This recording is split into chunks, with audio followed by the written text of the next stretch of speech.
What up, though? You already know how I go. Smash like, subscribe, comment. I don't care what you comment as long as you comment. You dig. Make sure y'all hit them links up for me, please. Touch me on pause. Hit me up on Instagram. Hit me up on TikTok, Facebook, whatever you get. Hit me up on that thing. I'm sure to follow back, especially on TikTok, Instagram, Twitter. When I do log on that joint, definitely Facebook and Instagram.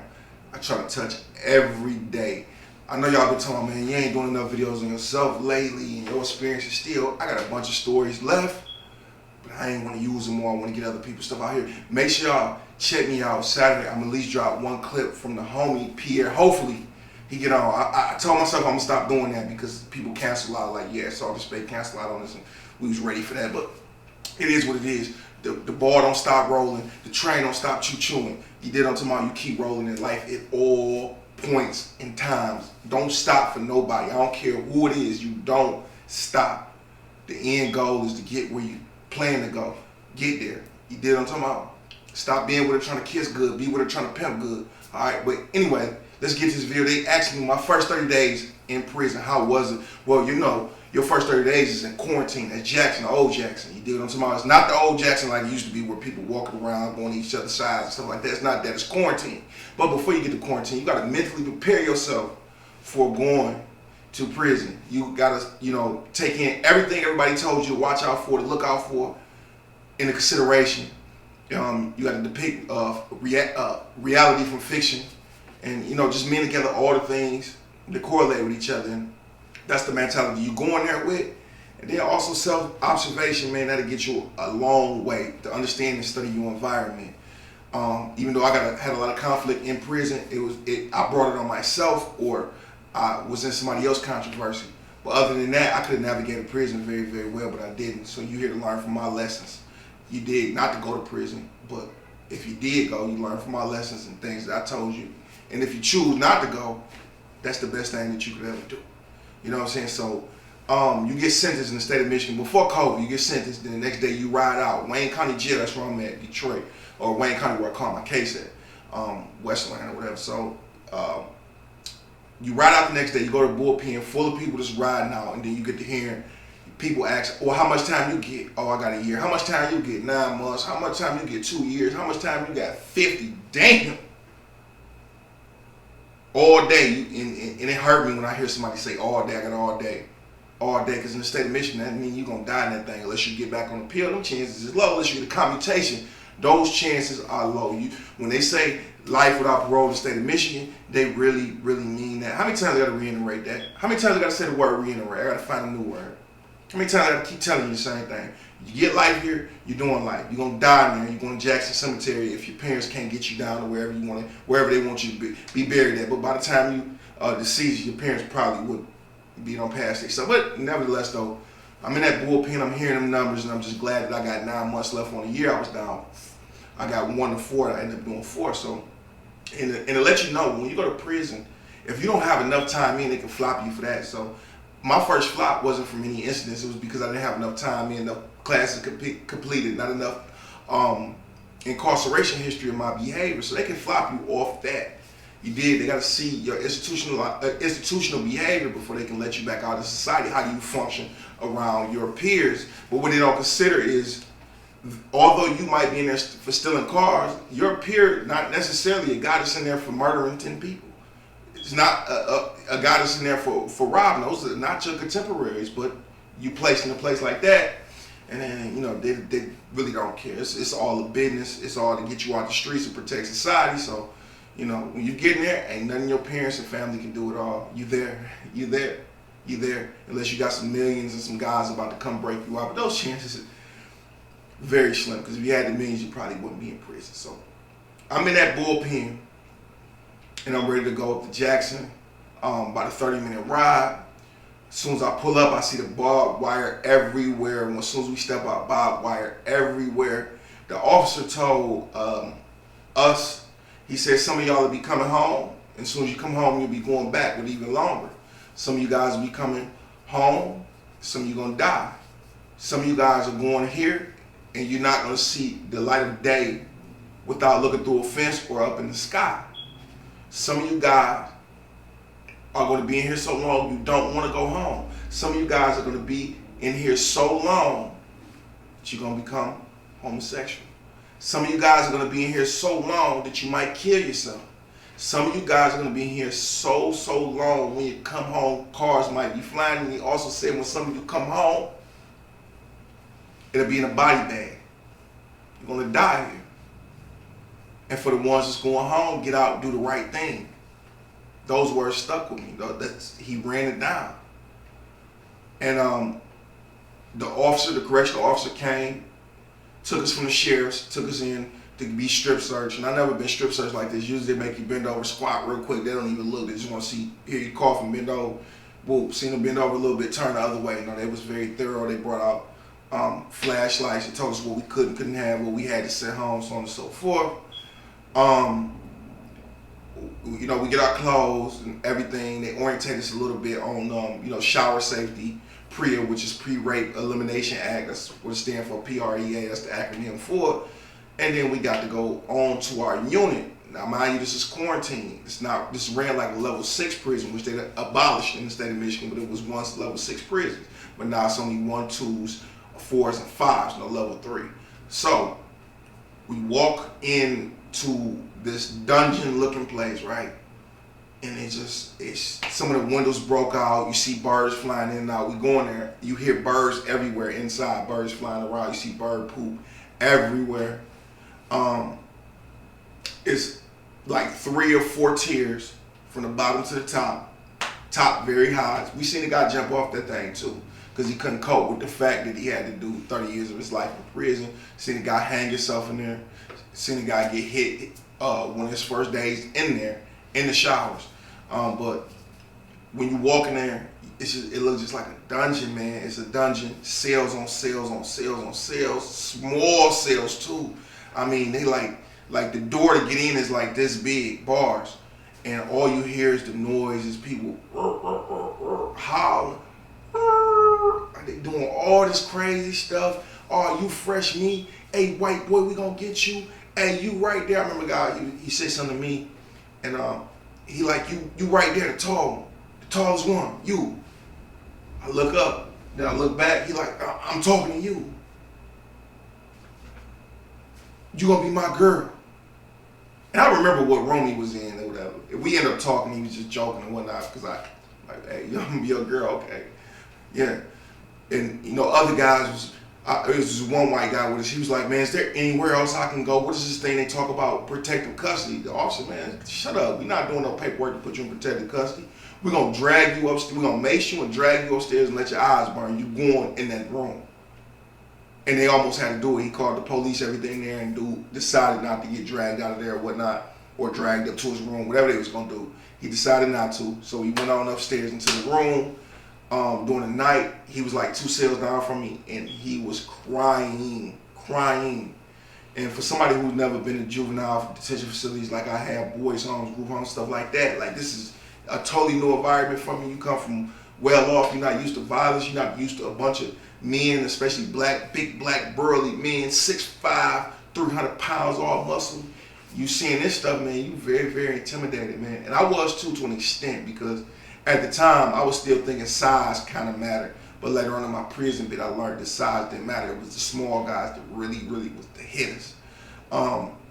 So anyway, you hear all this screaming, this yelling, you my girl, fresh meat, I can't wait to showers. So I go up in this small room. My bed was actually comfortable, even though the room was so small, like I could touch wall to wall, so it was about 6 feet wide and about 8 feet long. But when you turn the water on in the sink, you come out so hard up there, it bounces on your bed. You gotta turn a certain way to urinate in the toilet because it'll bounce on your bed. That's how small the room is, with a desk, with a chair, and with a locker in it. This is your life in one room, in one bag. You have nothing, this is your life. And the whole time heading up there, and people telling me you in the room 23 hours a day, or 24 hours a day, because it's every other day you get to go out. So you get to go out 3 times a week, and you in the other 4 days, all day, except for lunch, dinner, breakfast. You get to walk over to the child hall, which they stopped that, which is crazy. I guess maybe because of COVID, but it's even worse now. We used to like I used to go to the mid line, take my time, let people go in front of me, you know, so on and so forth, then walk over the child, then go back to my unit and try to sneak out again with them, even though my ID wasn't scanned. I would just go stand in line. It's almost my time to get up there, the line clearing. I go behind another group, or I go back to the unit just to get enough time out. This is stuff that we have to do to get 30, 40 minutes out the room. Hope you don't get caught, because you'll be on sanctions and you won't be able to go outside and use that phone or play on the basketball court and none of that stuff, man. So yeah, you in that small room, there's nothing to do at all. There's nothing to do. If you're not a writer, and this would drive a lot of people crazy into suicide. If you're not a writer, if you're not a rapper, you're not a poet, if you can't find a life on this paper or in a book, if you can't read a book multiple times or trade books to read over and over to entertain yourself and your imagination, you could drive yourself to hurt yourself, harm yourself, you know what I'm saying? And seen that so many times, man. I've seen brothers, all throughout my prison bit, you're going to see a suicide. You're going to see a suicide, or you're going to see some conduct that you don't want to see, if you know what I'm talking about, or you're going to see stabbing, fights, just a bunch of barbaric behavior. But look, we in a place where they send the worst of society. It's not Candyland. This is not no good place to go. So me, thank God that I love words. Thank God that I like looking at the dictionary. Thank God that I like rapping. Thank God that I like poetry. Thank Allah that I like, you know, writing books. Well, I learned that I do like writing books. I wrote a book, even though I threw it away. It was good, and I don't know if it was good. People wanted to, like, people asked me, did I have anything to read one day, right? Somebody asked me, an older man asked me, did I have anything to read? I told him, no, I'm just writing a book, though. He like, well, let me read that. So I had about 100 pages of it, front and back. So it's about 200 pages on a book that might be equal 300 pages or whatever. So I gave some of my life story mixed with other people's stories. I don't know if he initially really liked my book because it was good and interesting about the crime and the drama that was going on in it, or because I gave very, very detailed sex scenes and stuff like that. People in prison view your sex scenes, and you know, they read it over and over and over. And me, I paste pictures, real pictures. If you see books, you don't see a lot of pictures in them. You see one or two here and there or whatever, but you don't see pictures throughout of them. So I paste little pictures on the book, just to, you know, doing a rough draft or whatnot, man. The copies of my pictures that I got, put them in there. And you know, he read the book. And then another guy like, man, what you down there reading? He like, send that up here. He read it for about 30 minutes. He like, man, that book cold, bro. And they kept asking me for more and more pages. So I started banging them out for him, give him 20, 30 pages a day, because you're in the room 24 hours a day, or 23 hours a day, 22 and a half hours a day. Y'all be wondering why people in prison be so fit, got muscles in their jaws. They learn how to get muscles in their jaws. They know how to make their jawline stronger. You in a cell all day. You're not getting all, you know, a bunch of food, junk food. You're not eating a bunch of bread, you know, all day, peanut butter and jelly. You're not really doing that like that. So, especially in quarantine, I heard they don't even let them get stored now. That's a horrible thing, man. But they let us get stored. And in quarantine, I met a lot of people. I was there with Ye Jordan, Beirut, T Nitty. I think it's Terry something. I forget his last name. Terry Williams or something like that. But those were pretty popular figures out here in the street, as far as the infamous Tip. But I was there with them, did time. We used to rap Ye Jordan songs out the bars. We used to scream, guys gang banging out the bars, doing their thing just to pass time when we wasn't writing and studying and doing whatever we do. It's very, very, very boring. I know some of y'all that don't like books, don't like reading and writing. There's no TV, my beloved, and there's no TV. You know what I'm saying? You want to do crossword puzzles, you want to write, you want to read a book, you want to make some chess pieces and play chess through the bars, C2 to C4, he say C2 to C3, maybe get in an argument because one of the pieces was moved wrong or didn't match up. That's nothing else to do. It's talk to each other. So we'll go outside, use the phone. Everybody every group get 15 minutes on the phone. It's about 20 phones, about 100 people on one side of the unit or both sides of the unit. They all get on the phone. Then after the phone, you can't double back until the line gone. If the line ain't gone, then you go to the basketball court or you walk the little small track. You see little scuffles here and there. You might see a co-defendant coming back from medical and he ain't supposed to be out at the same time as his other co-defendant in another unit. You might see a little, little scuffle, little fight. A lot of guys that been in prison before, they prey on people there in the showers, because the showers, they don't really watch you. They let you out the cell. You go down the showers and you stand in line, and as people come out, they give each person like 7 minutes in the shower. So it's a 7-minute intervals between people getting in the shower. And then you see certain guys link up, like, oh yeah, bro, I know you from Jackson back in 93. Oh, I know you from Jackson back in 98. Or I know you back from Marquette in 86 and 79. So that's when the Predators was on a wild and loose, and you happen to be a suburban white man or a young kid, because I seen them come in there youngest 14 years old, youngest 16. I tell y'all, it's no separating you up here no more. If you come to prison at 16 years old, you're going with the adults. If you come at 14, 15 years old, you're going with the adults. They might try to send you to Maxie Woodland or Lapeer first, but you get kicked out of there, or there's no room, you're going with the 60, 50, 40, and 30-year-old guys. So what you gonna do? You gonna stand on yours, hope you got some size on you, you're not a punk, or you gonna join something, or you gonna get tried. Cause it's nothing but Predator City, so they're gonna see what they're gonna get about you, and there's no limit to what they might try to get about you. You know what I'm saying? So I see young kids coming there at 15, 16, and it used to break my heart. It's like, damn. And some of them be so scared and terrified. Some of them be already monsters because they used to juvenile systems and the streets and stuff like that. And then you see some guys that come in there just genuinely good people, and they turned out to be monsters. You know what I'm saying? You never know what might have happened to somebody in the past, but that's another video. But that was when my first 30 days, well, I stayed there like 20 days, so I got out of there early, which was good, rolled out, went to a level 1, and then after that, it was crazy. But those was my first 30 days in Jackson quarantine, which was horrible. The food was horrible. They ran out of selling salt on the commissary. You couldn't dress the food up with nothing, so you have to go back to the room, eat cookies. There's only so many cookies you can eat without getting tired of it, man. But when you're hungry, you will eat anything, man. I used to do little packages for people that I mess with because they wasn't getting no money from the outside world. I was for multiple people. I'd take a packet. I ordered about 5 packs of cookies. That might have been the limit. 3 or 4 packs of cookies. I take 30 cookies in the tray.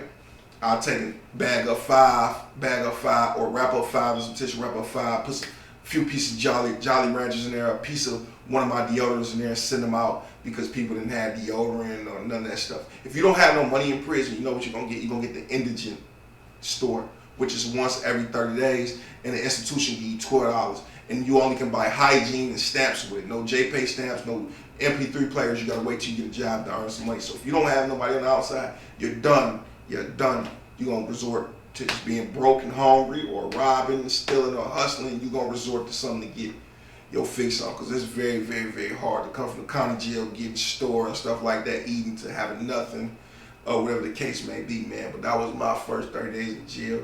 That don't sound like a good story, dude. So you know what that means. Go to work instead of rob. Go sell used cars, so on and so forth, instead of sell dope. As simple as that. If you listen to me and you really rock with me, like a lot of y'all really rock with me, if I'm telling you this, why you gonna still go do it? I'm telling you, this is not the place to be. This is not the individuals you want to be around. It's not a Fortune 500 club. It's a Fortune 500 of the worst predators, criminals, so on and so forth, man. Peace and blessings be to y'all, man. Big old 5.